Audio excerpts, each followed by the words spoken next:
चेतना का प्रतिबिंब है। जब देश के और वहीं सीएम योगी आदित्यनाथ ने देशवासियों को बधाई दी। हमारा तिरंगा भारत की आन बान शान का प्रतीक, हर घर तिरंगा उत्सव चल रहा है, भारत को विकसित देश बनाना है, सीएम योगी आदित्यनाथ की ओर से बात कही गई। यह दिन हम सबको प्राप्त हुआ। आज का यह दिवस हम सबके लिए आजादी के उन नायकों महानायकों के सपनों को साकार करने का संकल्प का दिवस है। आज का यह अवसर भारत माता के उन महान सपूतों को स्मरण करने के साथ ही हम सबको उन संकल्पों के साथ जुड़ने का एक अवसर प्रदान कर रहा है।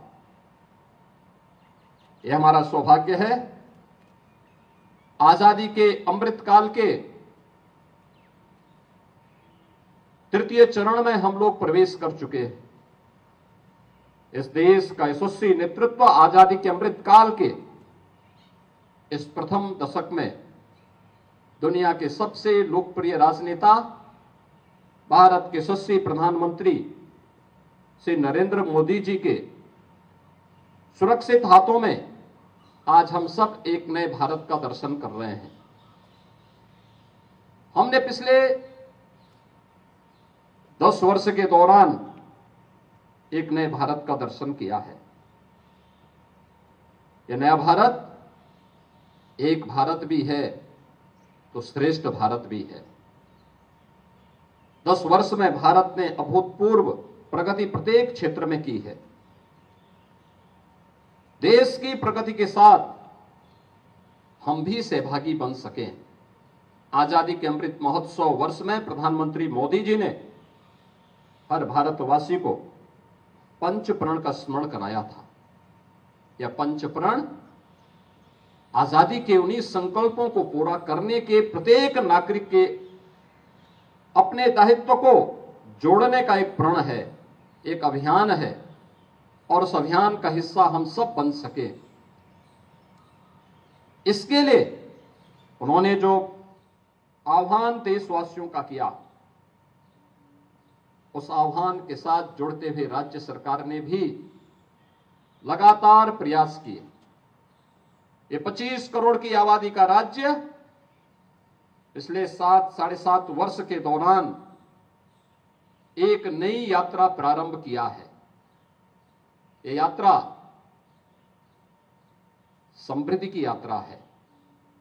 ये यात्रा सुरक्षा की यात्रा है।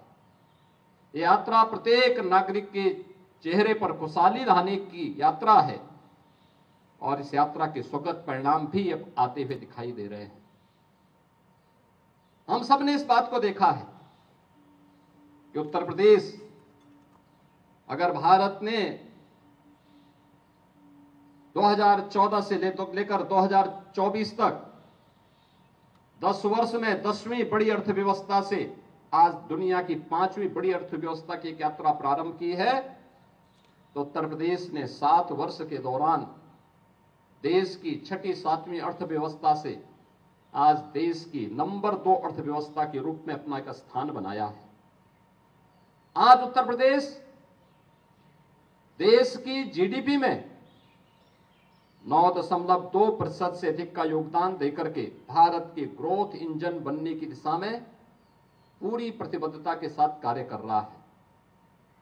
इन 7 वर्षों में उत्तर प्रदेश ने सुरक्षा का एक मॉडल दिया। इन 7 वर्षों में उत्तर प्रदेश ने इंफ्रास्ट्रक्चर का एक मॉडल दिया। इन 7 वर्षों में उत्तर प्रदेश ने देश के सामने प्रधानमंत्री मोदी जी के संकल्पों को, देश की आजादी के नायकों के उन सपनों को साकार करते हुए आगे बढ़ने का जो संकल्प लिया, वह संकल्प आज साकार होते हुए दिखाई दे रहे हैं। और इसलिए जब हम आजादी के 78वें इस स्वाधीनता दिवस के आयोजन के साथ जुड़े हुए हैं, हम सबका दायित्व बनता है। जो पंच प्रण का संकल्प प्रधानमंत्री मोदी जी ने हम सबको दिलाया है, ये पंच प्रण के संकल्प में अंतिम संकल्प नागरिक कर्तव्य से है। हर नागरिक जो जिस क्षेत्र में काम कर रहा है, हम सुरक्षा के क्षेत्र में काम करने वाले लोग हैं। हमारा दायित्व सुरक्षा के उस गुरुतर दायित्व को पूरी ईमानदारी और प्रतिबद्धता के साथ लेकर के चलना है। हम उस फील्ड में अपना सर्वोच्च प्राथमिकता के साथ कार्य करें। जो सेवा के क्षेत्र में है वे सेवा के क्षेत्र में अपने उस नागरिक कर्तव्य का दायित्व प्राथमिकता के आधार पर करें। जो व्यक्ति जिस भी क्षेत्र में है अपने अपने दायित्वों का निर्वहन अगर ईमानदारी पूर्वक कर रहा है और करता है तो कोई कारण नहीं कि जो हमारी भारत को दुनिया की 2047 तक जब ये देश अपनी आजादी का शताब्दी महोत्सव मना रहा होगा, देश की आजादी के 100 वर्ष पूरे हो रहे होंगे, उस समय हम एक ऐसा भारत देंगे जो विकसित भारत होगा। लेकिन विकसित भारत के लिए नागरिक कर्तव्य और राष्ट्र प्रथम भाव के साथ हम सबको जुड़ना होगा। राष्ट्र प्रथम का यह भाव भारत को दुनिया की सबसे बड़ी ताकत के रूप में स्थापित करेगा। अपने व्यक्तिगत स्वार्थों से ऊपर उठ करके हमें अपने इस नागरिक कर्तव्य के साथ जुड़ते हुए राष्ट्र प्रथम के इस भाव के साथ हम आगे बढ़ेंगे तो दुनिया की कोई ताकत अब इस नए भारत के मार्ग में बाधा नहीं बन पाएगी।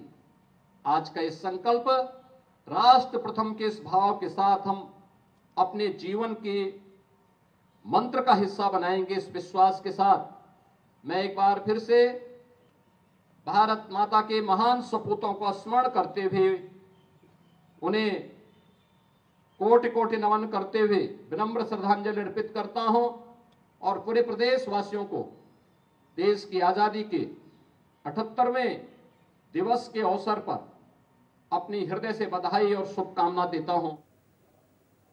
वहीं लखनऊ में इंडिया न्यूज संवाददाता